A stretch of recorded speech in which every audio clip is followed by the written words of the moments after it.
March মাসের প্রথম সপ্তাহে হরিশ্চন্দ্রপুরের বাসিন্দা অসুস্থ গণেশ দাসকে তুলসীহাটা সেতুর নিচ থেকে উদ্ধার করে হাসপাতালে ভর্তি করে পুলিশ। কিন্তু সাময়িক সুস্থ হলেও 20 দিন পর বাড়িতে মৃত্যু হয় তাঁর। হতদরিদ্র এই বৃদ্ধের শেষকৃত্য শ্রাদ্ধানুষ্ঠান কিভাবে হবে তা নিয়ে চিন্তায় পড়ে মৃতের পরিবার। শ্রাদ্ধের জন্য বাড়ি বাড়ি চাঁদা তুলতে থাকেন গণেশের আত্মীয়রা। সে সময় গণেশের পরিবারের কাছে মুশকিল আসান হয়ে ওঠেন হরিশ্চন্দ্রপুর থানার আইসি।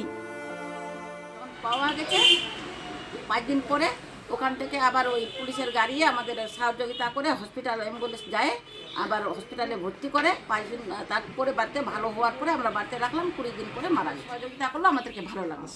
এসিকে ধন্যবাদ দিব যেন সব দিনের জন্য এখানে থাকে। ওই কিছু কিছু বাড়ি বাড়ি গিয়ে সাহায্যের জন্য কানেকশন যারা করি, তো আইসি সাহেব শুনে আমাদের বাড়ি আসলো।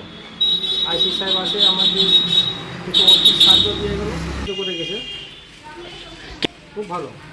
নতুন আইসি সাহেব এসছে, তো আইসি সাহেবকে আমি খুবই প্রচুর ধন্যবাদ জানাচ্ছি। সদ্যপ্রয়াত গণেশ দাসের বাড়ি এসেছিলাম আমরা। আপনারা জানেন কয়েকদিন আগে উনি অসুস্থ হয়ে গেছিলো, পুলিশ রিকভারি করে ওনাকে নিয়ে এসেছিলো। আপনাদের খবরের জেরে এটা হয়েছিল। তো উনি খুব রিসেন্টলি মারা গেছেন। তো পরিবারের অবস্থা খুব একটা ভালো না। আমাদের তরফ থেকে যা সৌজন্যমূলক সাক্ষাৎ আর সামান্য একটু সাহায্য। পুলিশকে দেখে প্রথমে ঘাবড়ে গিয়েছিলেন মৃত গণেশের পরিবারের লোকজন। তবে অচিরেই ভুল ভাঙে তাদের। পুলিশ কর্তার সহযোগিতা পেয়ে আপ্লুত গণেশের পরিবার।